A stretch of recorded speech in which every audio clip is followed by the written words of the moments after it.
It is time for the Seth Floyd Show. Once again, brought to you live from my bedroom. Here in Texas, it's like 100 degrees outside, 100% humidity. We're just living in it. And I got to be quick, guys. I got to be quick with this video. I promised my wife I would mow the lawn before she got home from her errands. I didn't tell her I was going to make a video right before, so we got to be quick, okay? But I wanted to give you a Brandon Aiyuk update. Before we do that, please like the video, subscribe. It's one click, guys, and you can forget about the page if you're not that interested, but the subscribe helps me so much. The comments help so much. I don't know if you saw in the last video, had some good back and forth with a Chiefs fan about he clearly disagreed with my prediction about the Chargers. He made some good points. I'm sticking strong with my prediction, though. I do think the Chargers can come out strong this year. Those comments, those likes and subscribes, that engagement helps me so much. I appreciate you. Please like it, subscribe, so one day I can live out my dream of just making YouTube content for a living. That would be amazing. I just hang out with my kids all day and then do a few YouTube videos here and there. It would be amazing. So thank you so much for those of you who have done all that. I appreciate you. Brandon Aiyuk update. Okay? Today, 49ers, rookies reported last week. Today, the veterans were reporting to camp. And the shocker of the day was Brandon Aiyuk reportedly is going to report to camp. Now, I've not been on my phone for the last hour because I've been busy. Okay, so if for some reason that was a false report and he didn't show up, I apologize. You can go ahead and, I guess, turn this video off.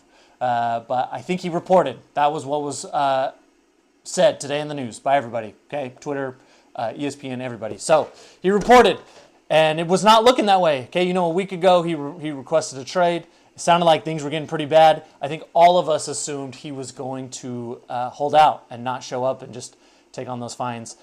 Clearly something happened. Okay, there's a couple things that probably happened. We'll talk about a couple of them right now. Okay, first, and I feel like the most likely thing, okay, is I think they probably had some progress in their talks.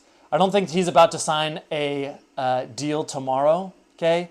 But I bet you they relented enough. Like the hypothetical I had in my head was maybe they told him, look, if you will show up and hold in. Side note, just because he shows up to camp doesn't mean he's practicing. He's most likely holding in, meaning he's there, he's at the meetings, but he won't practice. He'll just be there on the side. It's what Deebo Samuel did. It's what Jordan Love is doing right now. Okay, that's most likely what's going to happen. I'm wondering if maybe they said, look, if you will just show up and be a part of team meetings and hold in, then maybe we can talk about bumping that number up $1 million or $2 million. Or however you want to phrase it. Or maybe we'll give you a little more guaranteed money. We will entertain those conversations. But if you don't show up, we are not entertaining any of that. And it's what you're offered. The last one we gave you is the firm hard offer. I think that's a possibility. I think that Aiyuk probably doesn't show up if he feels like there's no hope. I feel like his last play after the trade request is to not even show up. So maybe I feel like there's something going on there. Something going on.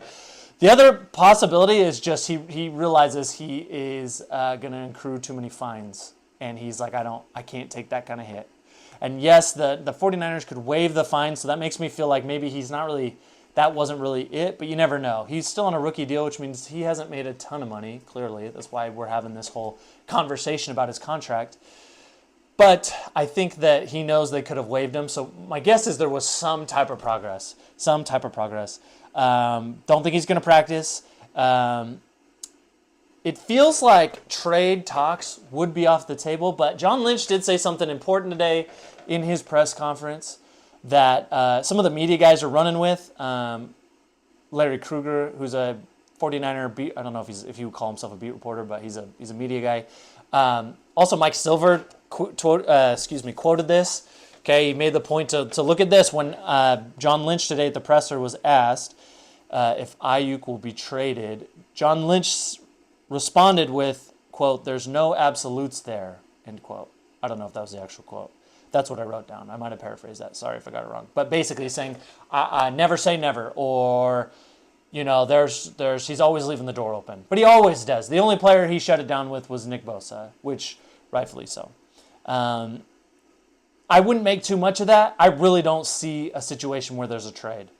And if you're a fan, we've talked about this, if you're a fan of another team and you were just crossing your fingers, hoping so bad, thinking Steelers fans, Commanders fans, Patriots fans, like if you're hoping to hope so bad that Brandon Aiyuk gets traded to your team, like you be careful what you wish for, because as I've said before, you will not like that trade package. You won't, because to pry Brandon Aiyuk away from the 49ers at this point, as training camp starts, to remove such an important piece of the offense, it means you gave up a king's ransom and some more for Brandon Aiyuk, and that does not even include paying him what he wants to be paid. So I don't imagine a situation there. The only way would be if somehow trade talks broke down again and it got really negative and he became like a distraction all of a sudden. Him showing up today, like, just kind of puts that off the table for me. Like, I don't imagine a scenario where that happens. But the only way now would be if it's like, look, he has become a distraction. He is not going to be happy. He doesn't even want to play on the fifth-year option. That he's threatening to miss games. Like, we're in a championship window. Let's just get rid of him because it's hurting our team.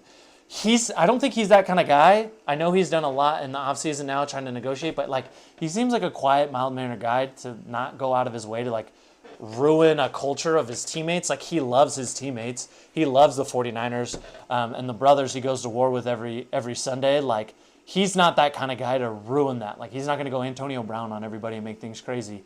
But he might be upset with the front office right now, and like, I don't blame him. Like, this is a business, a negotiation. I don't blame the front office either. Like, it just is what it is. So I don't think a trade's going to happen. I think all signs are pointing they're somewhat close to some type of deal, whether that's at $26 million a year, $27 million a year, maybe $28 million a year, or maybe he just wants $26 million a year but more guarantees. Like, all of that is on the table. Okay, my prediction for this says that Aiyuk is going to sign. I have it written down here, guys. Is what I'm looking right here. Aiyuk is going to sign for somewhere around $28 million, okay, and gets close to the guaranteed money he's hoping for. My gut tells me that the 49ers are going to relent a little bit to make him feel like he's won a little bit of the negotiation, because you don't want to, look, in any business, if any of you are business owners, whatever, like, if you've been in negotiations, like, you want to win the negotiation, but the person you're negotiating with, especially if you have to continue working with them, you don't want them to feel like they got screwed, because then it's going to be some real animosity. It's going to be some real tension going forward, okay, even though you've come to an agreement. So think of that in Aiyuk's perspective. They've been firm at 26, 26, 26. Finally, they're relenting a little bit and say, look, Brandon, you are a huge part of the offense. We cannot get this done without you. That's the fact. But we have the salary cap. That's a fact too. We are willing to give you an extra $2 million a year. But that's as absolute highest as we can go. We're even a little uncomfortable doing that because we got to pay Brock next year. But we think you're worth it. 28 a year. Let's get this done. Let's get out to the field and let's start working towards number 6. Okay. I think how that would make Brandon feel. Okay. It would make Aiyuk feel valued. It would make him feel like, okay, I didn't get screwed over. I held my ground and then I got a little more, and so it was worth it. And he's saving face instead of just caving and going in at 26 like what they offered in May. Like, that's a huge negotiation tactics, a good one. It's not like I don't think they want Brandon to feel screwed over, because they genuinely like him as a player. They drafted him. He's developed into this all-pro receiver. So that's what I think is going to end up happening now. I thought they were going to stand a little more firm going forward. I think I was wrong about that. I think that's an obvious. It looks like there's some movement in the right direction. Okay.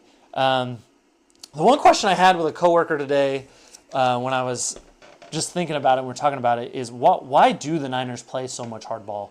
Why do they do this in their negotiation tactics?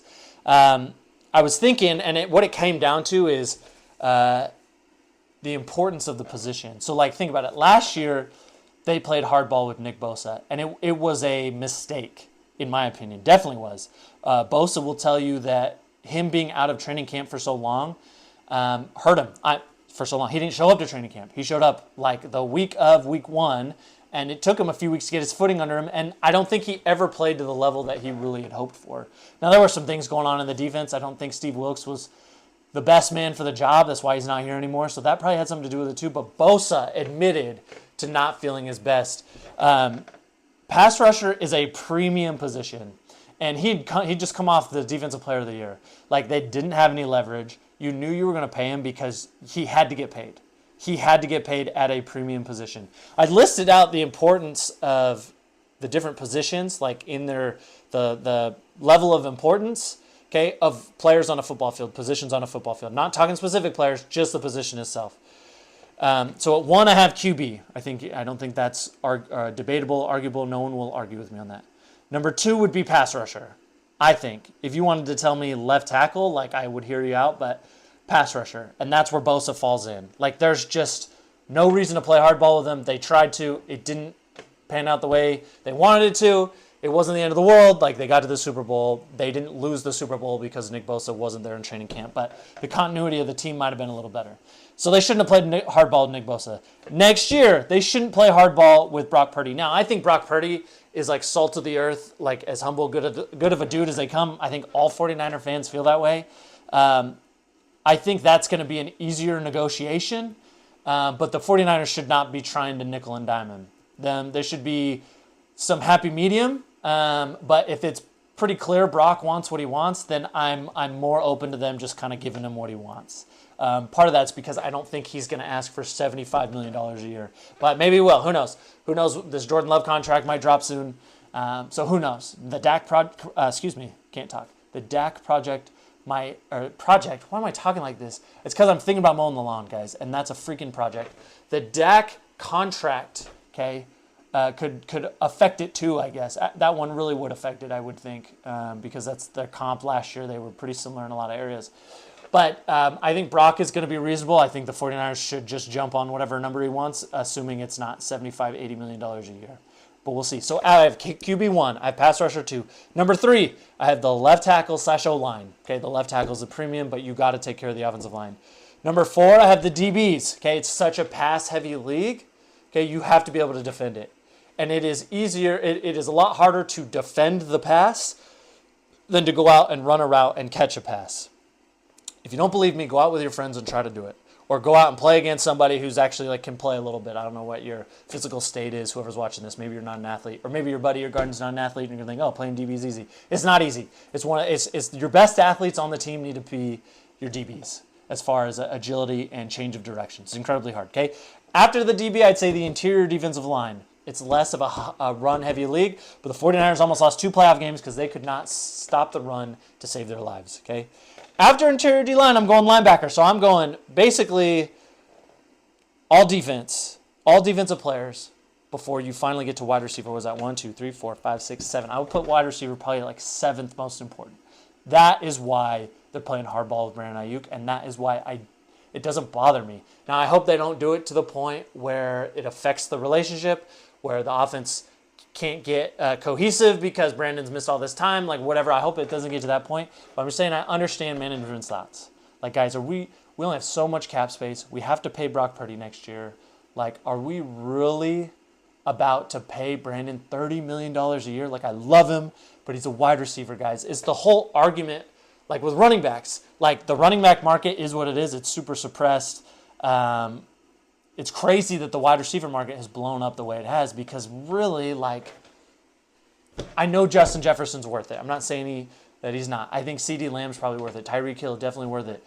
But there's a few guys that are transcendent and just evolutionize and, like, really strike fear into defenses. And I said this before, like, that's not Aiyuk to me. He's great. He's a great player. I think he's top 10, probably top 8 receiver. But he's not in that top tier. So if you're not, like, I don't want to pay that premium of a money for a player that's not producing like that on the field. Which, you guys can come at me. I know he produced pretty well to that this year. But I think we understand the situation that he's in.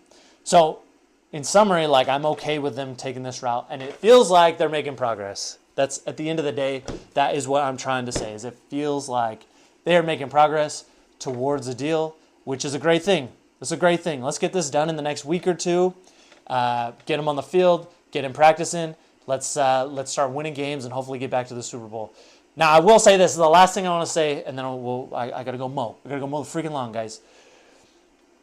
If he misses more than 2 weeks, I'm going to start to get nervous.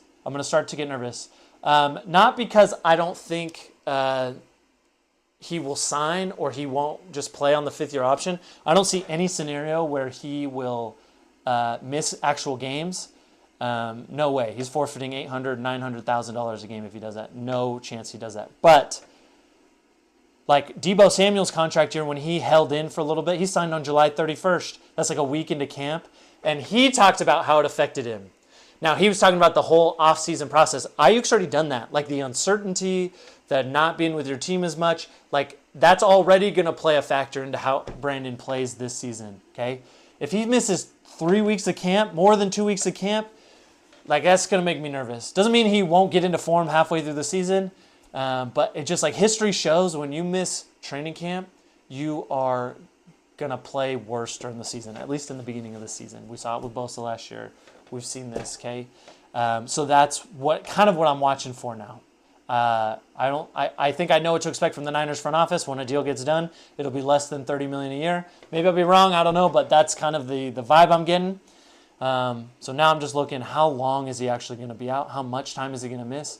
And hopefully it's not too long, because I am depressed from the Super Bowl last year. I would give anything for them to win a Super Bowl this year. Speaking of which, I'm going to give you some playoff predictions, Super Bowl predictions, because why not? It's July, so that sounds kind of fun. Might do that later this week. I'm still tossing up in the air how I feel about my 49ers and some other teams we're going to talk about, but that should be coming to you soon. Guys, my wife's going to be home pretty soon. I have to get going. Wish me luck. Please send a prayer my way that I don't pass out in this heat, this Texas heat. Okay, it's after 5 o'clock. It is still so freaking hot outside.